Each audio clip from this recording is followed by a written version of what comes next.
And you're watching NDTV 24/7. In association with BTM.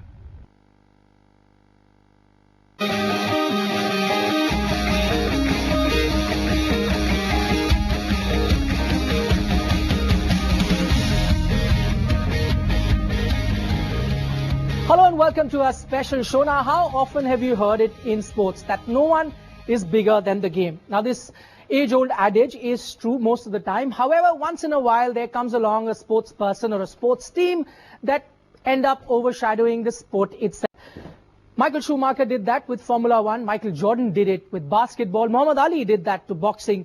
But if you were to talk football, then you'd have to say Manchester United has done that to football, at least in India. And I'm very careful when I say that because I know there are plenty of Barcelona, Real Madrid fans in India, Arsenal fans, Liverpool fans. But if you were to put all these fans together and put the United fans on the other side, they'd still outnumber them. So what makes United so popular in India? That's one of the things that we'd be discussing.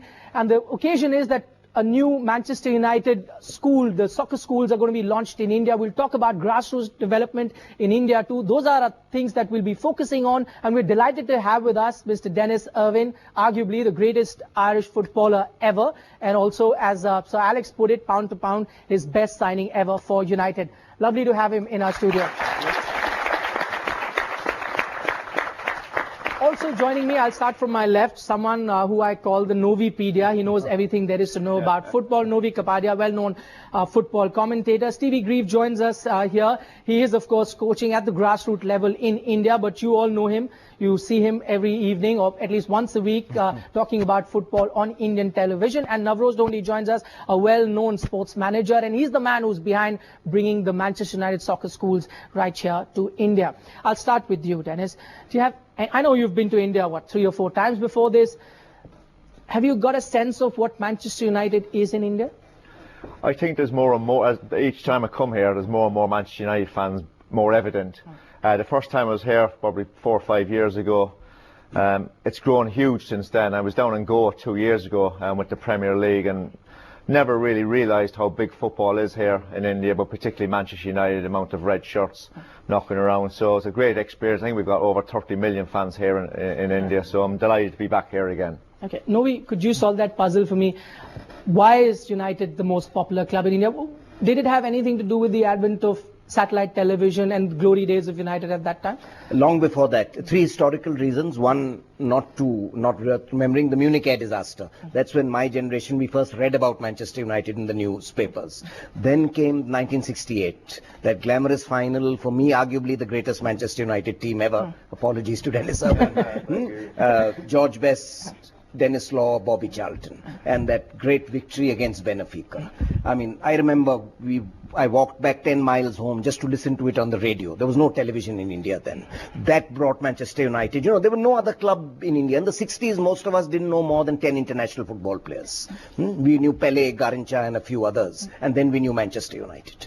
And then, of course, the final in which Dennis Irwin played, 99, that dramatic escape. Teddy Sheringham and Solskjaer. So that just won over the neutrals. And satellite TV came, Manchester United with that dramatic win. People knew about it. Names in those days easy to pronounce. We all came up with an English background. So they were also names which we could easily, sort of get our tongues around. Right. And so it's just built up and there. And then, of course, Alex Ferguson, the successes in the Premiership. The Premiership brought in a lot of money. A lot of middle-class Indians are attracted to that. So it all gelled. And yeah, by far, they are number 1 in India. Stevie, you work with a lot of young kids. Do you get that sense as well? United sometimes is bigger than football here? Yeah, like when I first came here, I've normally asked the kids just to gain a bit of rapport with them. Who do you support? Most of them would say Man United. And yes. I work in an office where most of the guys are Arsenal supporters, but when you go around India, you speak to more and more people. Manchester United are not only the biggest football club, but probably the biggest brand in India as well. And I think if people don't always watch the game, they hear of the club because they hear of the brand. Navroz, we'll talk about the Nissan Cup Noodle Manchester schools, soccer schools here. You're the man behind it, bringing it here. What was the idea and how do you see that helping Indian soccer? We've always believed that grassroots level activity is very, very important, and to unearth talent, you have to go down to a very young age. So when we were discussing with Nissan that they have a great partnership with Manu globally, it was a perfect recipe to create the Cup Noodles Manu, soccer schools here. Right. And it's not only about one little activity happening on some day in somewhere in the middle of nowhere in India, but actually doing it on a more sustained long-term basis. Right. These things, can't develop champions overnight. These things can't happen by accident. So this year, for example, it's going to 4 cities. Next year, 6 cities. And the year after, 8 cities. So it's going to get bigger and bigger with every passing year.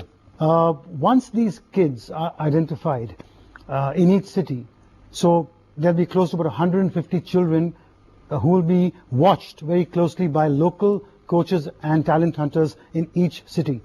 From that, 8 such people, 8 kids from each city will be chosen to be trained by Manu coaches who will come to Bangalore, and those 32, 8 per city, will get 2 days of very intensive coaching by these famous Manu coaches.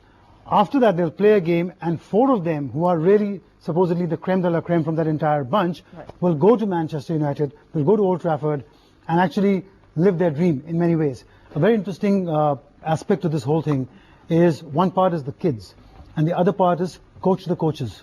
Right.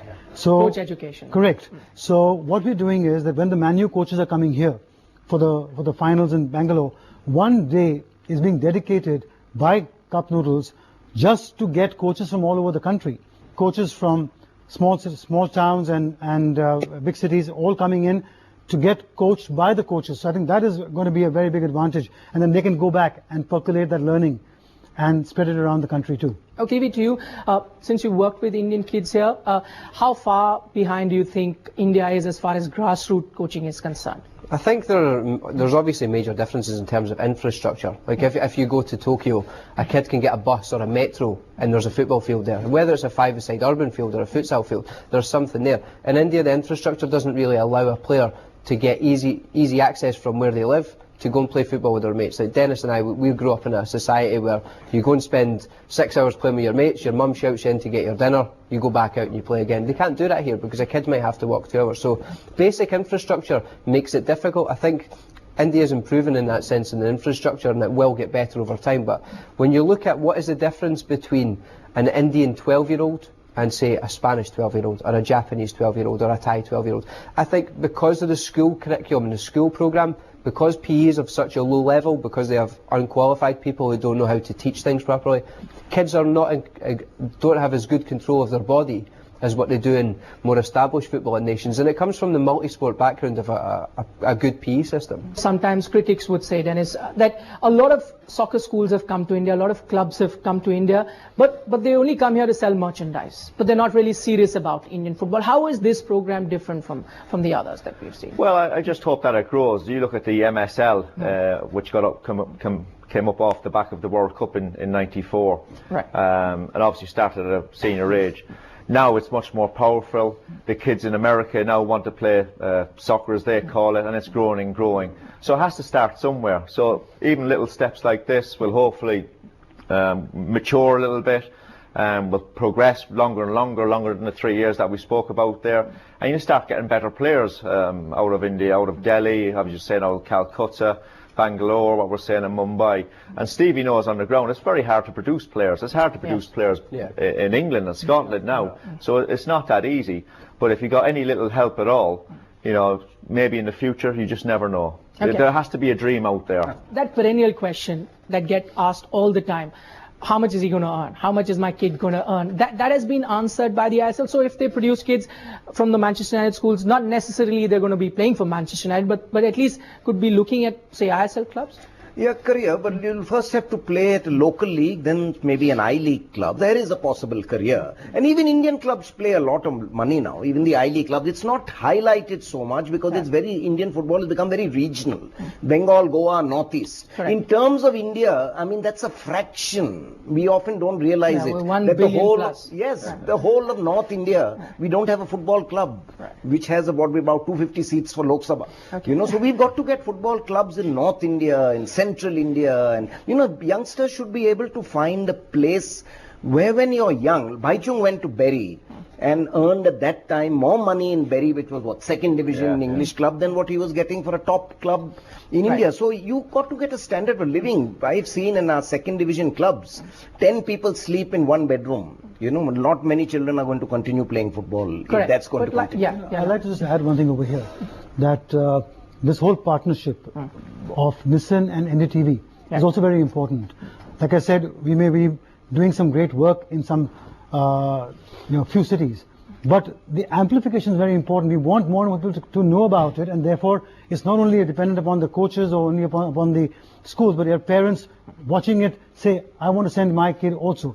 They may get selected or may not. That's something different, but at least it does make people aware of this endeavor.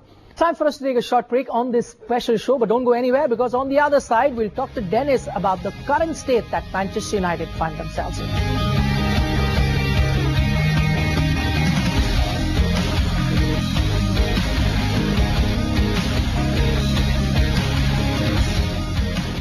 NDTV 24/7 in association with Paytm for mobile and DTH recharge. Download the Paytm app now. मामा बेटा इतना recharge क्यों करवाया? भी आप ही ने तो बोला कि बातें भी पूरी नहीं हुई और तू जा रहा है। जिंदगी जीने का नया तरीका शुरू करो। पेटीएम करो। You care about so many things. You keep your car spotless. You keep your shoes spotless. And you keep your pet spotless. So why not care for the spots on your face? Get the Nivea Men Dark Spot Reduction Cream with licorice extracts that reduce dark spots. Men, this is your cream. Dark Spot Reduction Cream. Nivea Men, it starts with you. तो ये है Figo Aspire. Compact Sedan of the Year. वो तो अभी पता चलेगा. Cabin तो बहुत roomy है. 25.8 की माइलेज में 100 PS पावर.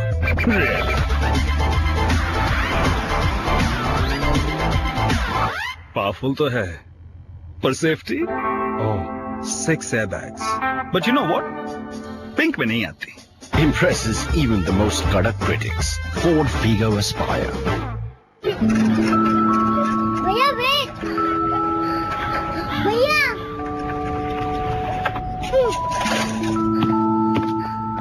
तूने मेरा वेट नहीं किया ना?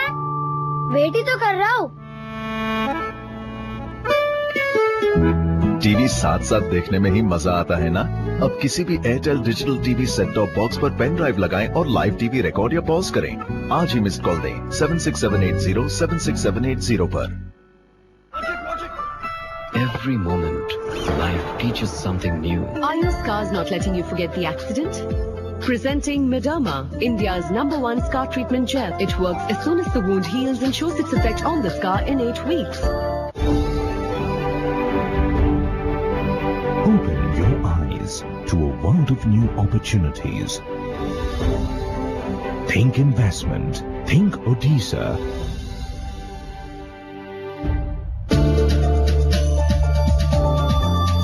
Government has to take a step forwards to standardize the diagnostic setup, the treatment guidelines. We need to change the attitude of people, telling them the health is most important.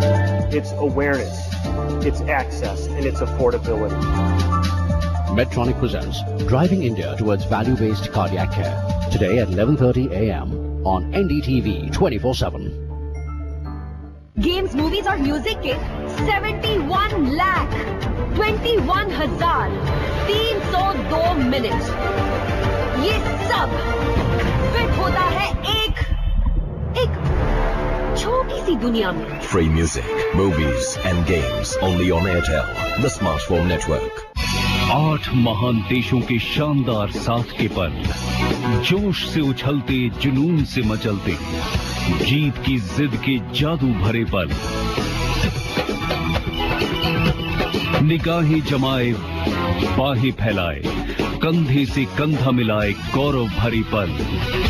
आओ खेले शांति, प्रगति और समृद्धि के लिए. 12वां दक्षिण एशियाई खेल 6 से 16 फरवरी 2016 गुवाहाटी व शिलोंग में. They are carefree because they are with Star. Star Health Insurance, the health insurance specialist. SMS Star to 56677. The road. It's always here.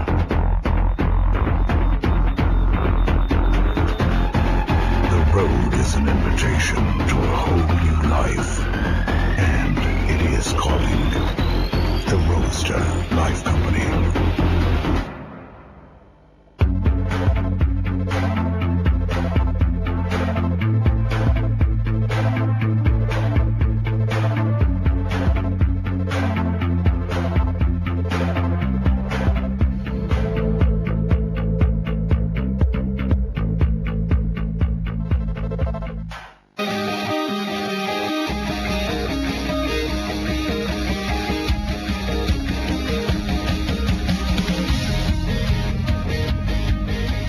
Dennis, it's an honor to be in the same room as you.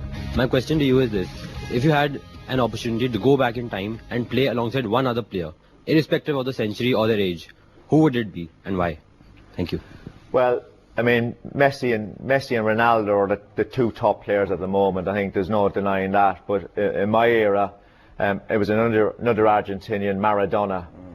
He was a fantastic player, really was. Honestly, I mean, they compare Messi to him. Left footers, I know Maradona was a bit stockier than that. And they always say Messi will never reach them heights until he wins a World Cup, but Maradona was a fantastic player. A tough player to mark as well.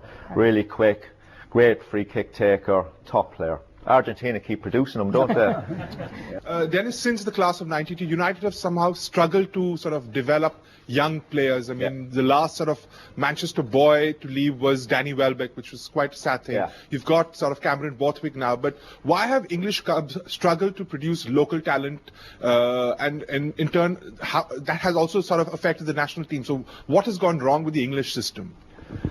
Well, the world is a small place now, so what you're getting is youngsters coming in from, predominantly in my era, was the young lads from Ireland, Scotland and Wales and Northern Ireland coming across. You might get the odd couple from Denmark or Norway, but now they're coming from all over the world, and it's just, it's tougher. Kids are getting harder to get. English kids are finding it hard to get through, and you say I think the English national side has struggled on the back of that. Even thinking of that, I know Ireland have struggled, I know Scotland have struggled, Northern Ireland, Wales have got a couple of great players at the moment, but they've struggled as well. But it's just the competition that's there, and it's finding it hard to break through. And there's more out there for kids as well. There's so many Xboxes and different things for them to do. That maybe they don't spend as much time playing football as what we did. As Stevie was saying, 6 hours in for dinner and out again for another 2 or 3 hours, and that I'm not quite sure they're doing that at this day and age. But you still live in hope that you can produce players, and we still do. Yes. But producing for Manchester United is a different level altogether at the moment, and we do happen to produce players for other clubs, which I suppose is great. The academy look upon it as great, as that they're still doing something right. But we still want more and more players. You'll never get them 6 through in 2 or 3 years. That I don't think 6 local lads are through in 6 years. I don't think that'll ever happen again. I got to say that. Okay, we'll take a couple more. Go ahead. Dennis, how was it to play against big players, nippy players like Luis Figo and Raul? Being a pivotal left back of Manchester United, what was your mentality during the matchup? Well, you just have to have confidence in your own ability that you could match them. When you play against them, the majority of players, you know what they're good at. It's only the very top level of players, the Messis, as you say, the Figos, the Stoichkos who I played against, the Hadjis, that can produce the unexpected. They're the ones that give you the toughest nights, drag you into areas that you don't really want to go. So you just have to try to be as clever as possible. You hope your teammates help you out. I mean, if you were a full-back now, how would you deal with Messi? I mean, everybody says stick him on his right foot, but he's too quick. He'll just go around the outside of you. So you need help from your teammates, and you just hope that on the night you have a particularly good night, and they might have an off night. But it's a challenge, and that's what a professional footballer wants. Dennis, you've played under several managers over your career. So how would you say Sir Alex Ferguson was different? How did he motivate you? And what was the meaning of the Fergie time you had at every match? Well, he was without the best manager I ever played under, for various reasons. I could mention, he had a good team around him, good set of coaches. The captains he picked, I played under Robbo and Keeney. We always had special players. I mean, Eric was a special player, Giggsy, Scholes, he always had that. The environment he created was a learning environment, a happy environment. It was tough at times, but it was really, everybody used to look forward to going into training. But his man management skills for me stands out as the most. You know, there were some players that needed an arm around their shoulder. There were some players needed sometimes reminding that, you know, you can reach a certain level. That's where the hairdryer come in. You know, if you don't reach a level that he knows you can reach, he'll remind you. Fair, tough, no grey areas with him. You know, you do your work, you work as hard as possible, you do your best, and that's all he required. And for me, his man management skills were great. I got to say that. Manchester United's been recently criticised for its Premier League drought. So, and rumours have been flying around that, you know, Van Gaal should be evicted and Mourinho should be brought in. So, what are your personal views for United so that they can improve and get on or at the top of the table? Well, we had an unbelievable success under a certain manager, and I think when we knew that he was going to retire, it was going to be a tough time, and we found that out. You know, it's 3 seasons now. We're 3 seasons in. First season under David Moyes. I think he just got the short end of the stick. Really, he's been the one after Sir Alex, so that was always going to be a tough one. And you know, it's not easy at the moment. You know, I feel like the league's there to grab this year. Leicester have been unbelievable. City have been up and down like ourselves. Arsenal, you keep thinking they're going to produce, but they fall short. And Spurs have been the foreign team as well. But you know, for us to win it, we'll have to go on an unbelievable result, and we haven't been as consistent as we liked. Although we have picked up lately, but it's tough. I think we knew it was going to be tough. And when you're used to so much success, you know, it's even tougher. We're big news, so you know, anything that goes slightly wrong, we're in the news. As simple as that. Yeah. You know, so it's part and parcel of being Manchester United. I suppose that's one of the joys of being an ex-player for Manchester United. Yeah. You know, you have the highs and lows. You have a high like today. You know, this Cup Noodles, Manchester United, soccer school launch. And then, you know, the last minute against Chelsea at the weekend is a low. That's life. That's what happens. You take the rough with the smooth sometimes. But I know the club is trying as hard as possible to get us back up where we want to be. You have to earn the right to be there, of course.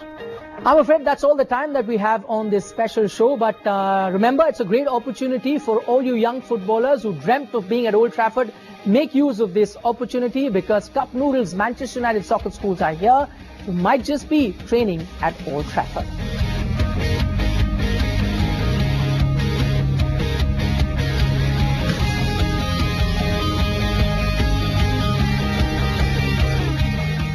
NDTV 24/7.